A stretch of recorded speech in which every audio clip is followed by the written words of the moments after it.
Hi friends, అందరూ ఎలా ఉన్నారండి? మేమైతే బాగున్నాం. మీరు కూడా బాగుండాలని కోరుకుంటున్నాను.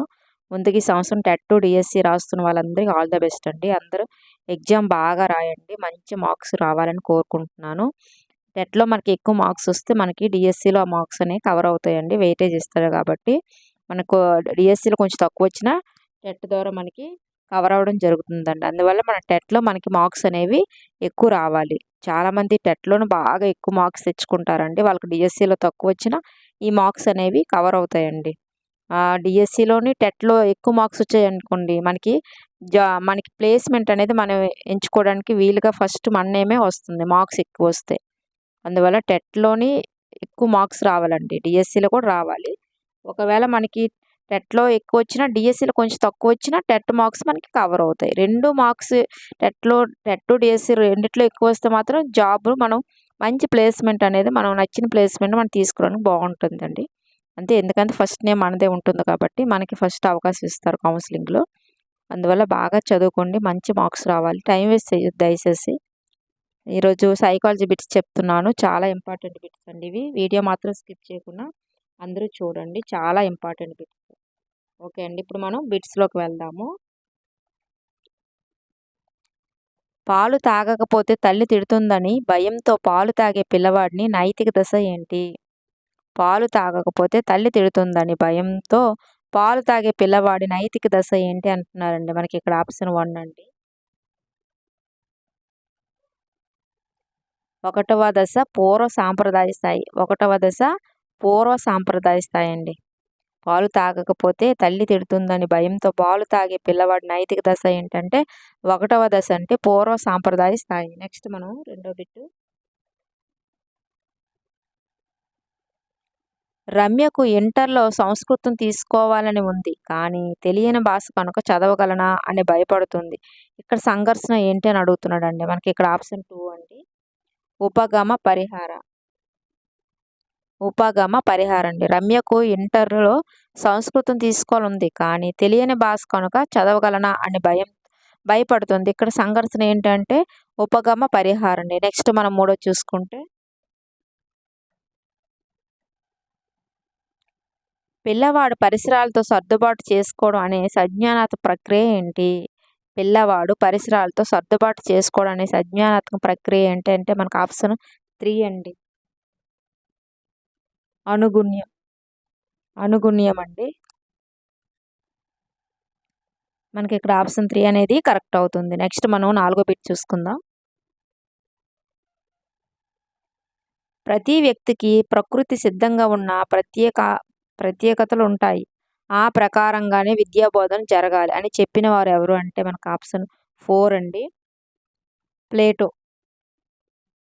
ప్రతి వ్యక్తికి ప్రకృతి సిద్ధంగా కొన్ని ప్రత్యేకతలు ఉంటాయి. ఆ ప్రకారంగానే విద్యా బోధన జరగాలని చెప్పిన వారు ఎవరంటే ప్లేటో అండి. నెక్స్ట్ మనం ఐదో బిట్ చూసుకుందాం. ఈ రకమైన ప్రజ్ఞ గలవారిని స్వీయ నేర్పరులు అంటారు. ఈ రకమైన ప్రజ్ఞ గలవారిని స్వీయ నేర్పరులు అంటారంటే మనకు ఆప్షన్ 4 అండి. వ్యక్తు వ్యక్తంతర్గత ప్రజ్ఞ.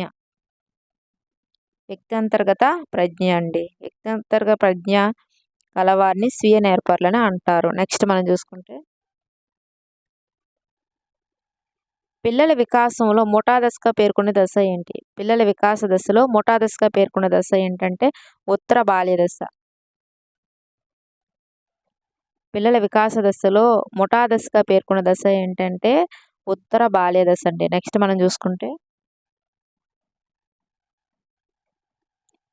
నెక్స్ట్ మనకి ఏడోదండి. వైయక్తిక భేదాల గురించి వచ్చిన మొదటి శాస్త్రీయ గ్రంథం ఏంటి? వైయక్తిక భేదాల గురించి వచ్చిన మొదటి శాస్త్రీయ గ్రంథం ఏంటంటే మనకు ఆప్షన్ 1 అండి. Enquiry into human faculty and its development అండి. Enquiry into human faculty and its development. వైయక్తిక భేదాల గురించి వచ్చిన మొదటి శాస్త్రీయ గ్రంథం అండి ఇది. నెక్స్ట్ మనం చూసుకుంటే ఎనిమిదవది.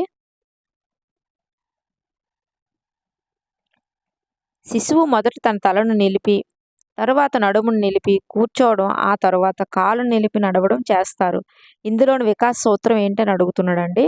మనకు ఆప్షన్ 3 అండి. వికాసం ఒక ఖచ్చితమైన దిశగా సాగుతుంది. వికాసం అనేది ఒక ఖచ్చితమైన దిశగా సాగుతుంది. శిశువు మొదట తన తలను నిలిపి, తర్వాత నడుమును నిలిపి కూర్చోవడం, ఆ తర్వాత కాళ్ళను నిలిపి నడవడం చేస్తారు. ఇందులోని వికాస సూత్రం ఏంటంటే వికాసం ఒక ఖచ్చితమైన దిశగా సాగుతుంది. నెక్స్ట్ మనం 9వ చూసుకుందామండి. వ్యక్తి తానేమిటి, తాను ఏ రకమైన వ్యక్తి అని తెలుసుకోవడం అనేది ఆ వ్యక్తి యొక్క ఏంటండి మనకి ఇక్కడ ఆప్షన్ 3 అండి. ఆత్మభావన. వ్యక్తి తానేమిటి, తాను ఏ రకమైన వ్యక్తి అని తెలుసుకోవడం అనేది ఆ వ్యక్తి యొక్క ఆత్మభావన అండి. మనకు ఆప్షన్ 3 అనేది మనకి కరెక్ట్ అవుతుంది. నెక్స్ట్ 10వది.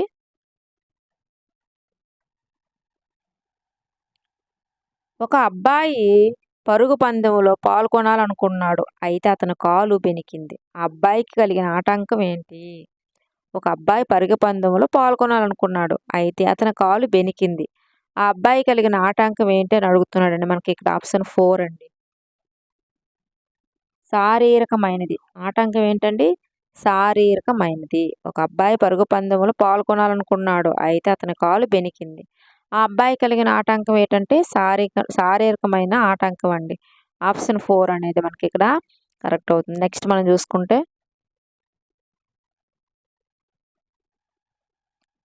5 సంవత్సరాల పిల్లలను ఎన్నుకొని వారికి 10 సంవత్సరాల వయసు వచ్చే వరకు వారు బాల్యదశ వికాసం జరిగే తీరును అధ్యయనం చేసే ఉపగమం ఏంటంటున్నాడండి. మనకి ఇక్కడ ఆప్షన్ 1 అండి. అణుదైర్ఘ్య ఉపగమం.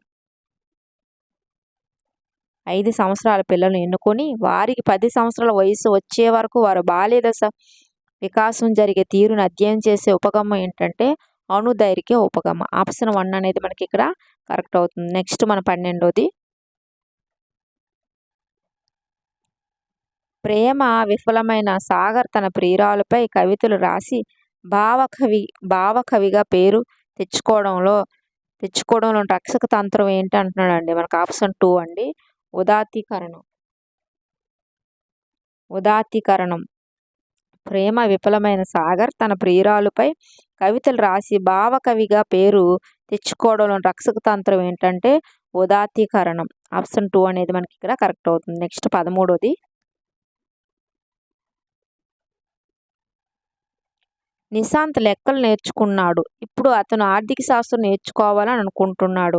ఇక్కడ జరిగే అభ్యాసన బదలాయింపు ఏంటని అడుగుతున్నారండి. మనకి ఇక్కడ ఆప్షన్ 1 అనుకూల బదలాయింపు.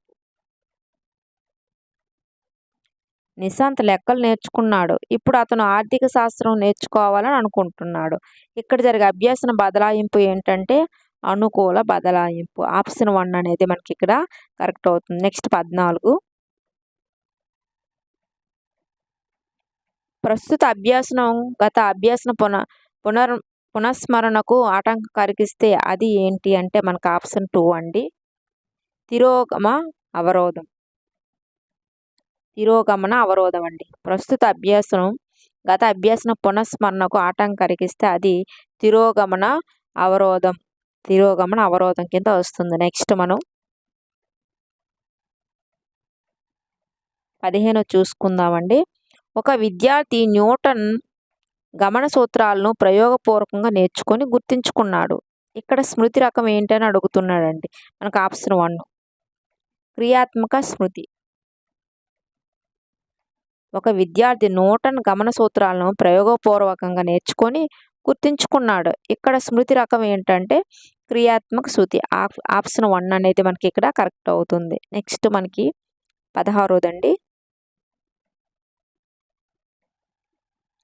సామీప్య వికాస ప్రదేశం అంటే జెడ్పీడి అనే భావన గురించి తన సిద్ధాంతంలో ప్రస్తావించిన వారు ఎవరు అంటే మనకు ఆప్షన్ 3 అండి. వైగోట్స్కీ అండి. సామీప్య వికాస ప్రదేశం అదే జెడ్పీడి అనే భావన గురించి తన సిద్ధాంతంలో ప్రస్తావించిన వారు ఎవరంటే వైగోట్స్కీ అండి. మనకు ఆప్షన్ 3 అనేది మనకి కరెక్ట్ అవుతుంది. నెక్స్ట్ మనకి 17వదండి. క్రింది వానిలో శారీరక అవసరం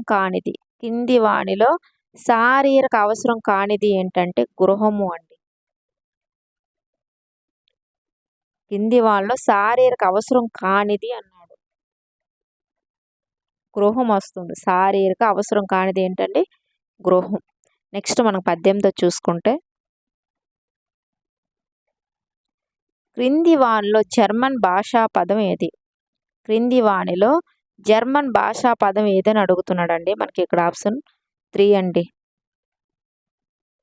గెస్టాల్ట్స్.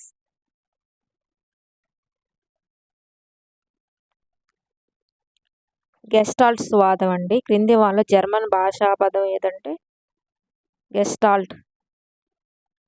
నెక్స్ట్ మనం చూసుకుంటే 25 అండి. క్రింది వానిలో సంసర్గవాద అభ్యాసన సిద్ధాంతాలకు భిన్నమైనది ఏది అన్నాడండి. మనకు ఆప్షన్ 4 అనేది కరెక్ట్ అవుతుంది. అంతర్దృష్టి అభ్యాసన సిద్ధాంతం.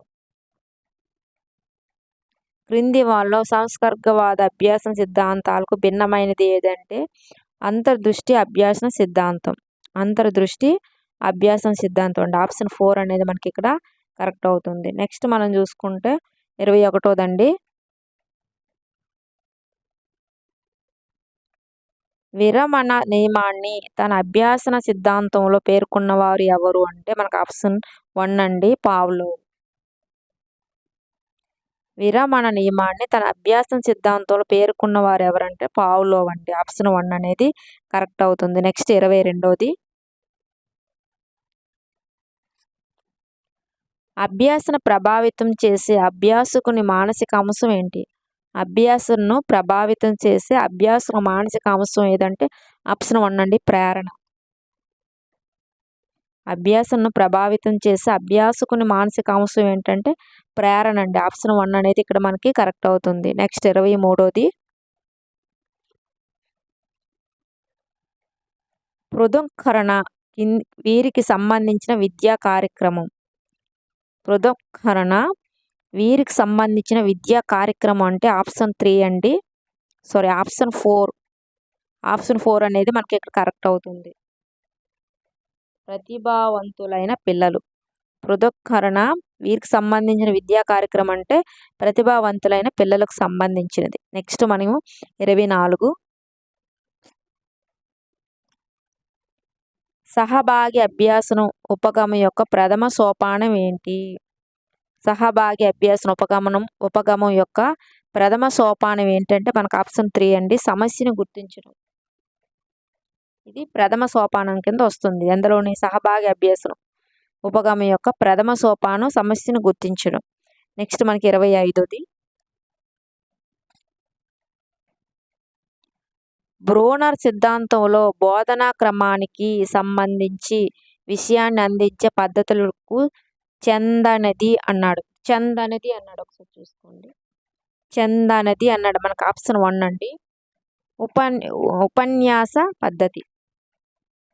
చూడండి, బ్రోనర్ సిద్ధాంతంలో బోధనా క్రమానికి సంబంధించి విషయాన్ని అందించే పద్ధతులకు చెందనది అంటే ఉపన్యాస పద్ధతి. మిగతావన్నీ చెందుతాయండి. క్రియాత్మక పద్ధతి, ప్రతీకాత్మక పద్ధతి, ప్రతిమ పద్ధతి, ఇవన్నీ కూడా బ్రోనర్ సిద్ధాంతంలో బోధనా క్రమానికి సంబంధించిన పద్ధతులండి. ఈ ఉపన్యాస పద్ధతి అనేది బ్రోనర్ సిద్ధాంతానికి బ్రోనర్ సిద్ధాంతంలోని బోధనా క్రమానికి సంబంధించింది కాదు ఉపన్యాస పద్ధతి అనేది.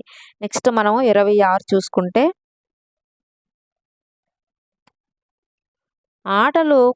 ఆటలు, క్రీడలు, సాంస్కృతిక కార్యక్రమాలు పాల్గొనే హక్కు బాలల హక్కుల్లో క్రింది వర్గానికి చెందును. క్రింది వర్గానికి చెందును అంటే మనకు ఆప్షన్ 2 అవుతుంది. తర్వాత 4 కూడా అవుతుందండి. 2 అవుతుంది అండ్ 4 భాగస్వామ్య హక్కు కింద వస్తుంది, అభివృద్ధి చెందే హక్కు కింద కూడా వస్తుంది.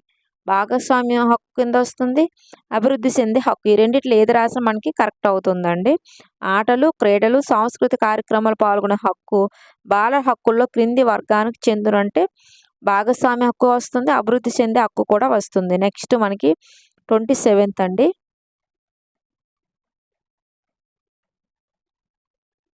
ఎడ్గర్ డేల్ అనుభవాల శంకు ప్రకారం క్రింది వాళ్ళలో అధిక మూర్త అనుభవం ఏది? ఎడ్గర్ డేల్ అనుభవాల శంకు ప్రకారం క్రింది వాళ్ళలో అధిక మూర్త అనుభవం ఏది అంటే ఆప్షన్ 1 అండి, నాటకీకరణ అనుభవాలు. నాటకీకరణ అనుభవాలు. ఎడ్గార్ డైల్ అనుభవాల సింకు ప్రకారం క్రింది వానిలో అధిక మూర్త అనుభవం ఏంటంటే నాటకీకరణ అనుభవాలు. నెక్స్ట్ మనకి 28ది పాఠ్య పథక తయారీలో హెర్బర్ట్ సోపానాలోని అన్వయం యొక్క ప్రధాన ఉద్దేశం ఏంటి అన్నాడండి.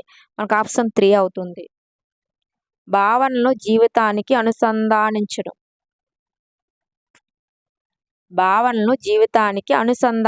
అండి. పాఠ్య పథక తయారీలో హెర్బర్ట్ సోపానంలోని అన్వయం యొక్క ప్రధాన ఉద్దేశం ఏంటంటే భావనలు జీవితానికి అనుసంధానించడం అనేది పాఠ్యపద తయారీలో హెర్బర్ట్ సోపానంలో అన్వయం యొక్క ప్రధాన ఉద్దేశం. నెక్స్ట్ మనం చూసుకుంటే 29దండి. నిరంతర సమగ్ర మూల్యాంకనంలో విలువల విద్య, జీవన నైపుణ్యాల విద్యను బోధించవలసిన ఉపాధ్యాయుడు ఏంటంటే మనకు ఆప్షన్ 3 అండి. భాషోపాధ్యాయుడు. నిరంతర సమగ్ర మూల్యాంకనంలో విలువల విద్య, జీవన నైపుణ్యాల విద్యను బోధించవలసిన ఉపాధ్యాయుడు ఏంటంటే భాషోపాధ్యాయుడు అండి. మనకి ఆప్షన్ 3 అనేది మనకి కరెక్ట్ అవుతుంది. నెక్స్ట్ మనకి 13th లాస్ట్ బిట్ అండి.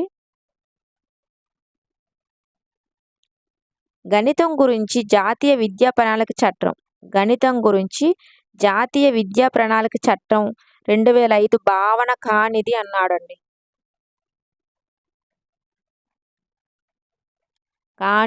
మనకు ఆప్షన్ 4 అండి. గణిత బోధనకు సహజ వాతావరణం అవసరం లేదు. గణితం గురించి జాతీయ విద్యా ప్రణాళిక చట్టం 2005 భావన కానిది ఏంటి ఇక్కడ?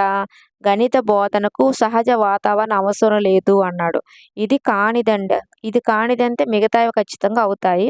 పని ప్రపంచానికి గణిత పునాదిగా ఉండాలి. గణితీకరణ ప్రధాన గమ్యంగా ఉండాలి. అలాగే పరిసరాల స్పృహ విద్యా ప్రణాళికలో భాగంగా ఉండాలి. ఇవన్నీ కూడా గణితం గురించి జాతీయ విద్యా ప్రణాళిక చట్టం 2005 యొక్క భావనలండి. ఇవన్నీ 3. ఫస్ట్ది, సెకండ్ది, థర్డ్ది. ఈ 4th అనేది మాత్రం కాదండి. దానికి సంబంధించింది కాదు. ఇవి మొత్తం 30 బిట్స్ అండి. ఇవి సైకాలజీ సంబంధించి. నేను వీటికి సంబంధించి చాలా వీడియోస్ చేశాను. ఒకసారి చూడండి, ఛానల్ చెక్ చేయండి. సైకాలజీ సంబంధించి చాలా వీడియోస్ చేశాను టెట్ డిఎస్సి గురించి. ఒకసారి చెక్ చేసుకోండి కొత్త వాళ్ళనేవి. అందరూ కూడా బాగా చదువుకోండి. టైం వేస్ట్ చేయొద్దు దయచేసి. మంచి మార్క్స్ రావాలని కోరుకుంటున్నానండి. మళ్ళీ మరొక వీడియోతో మళ్ళీ కలుసుకుందాం. టేక్ కేర్ అండి. బాయ్.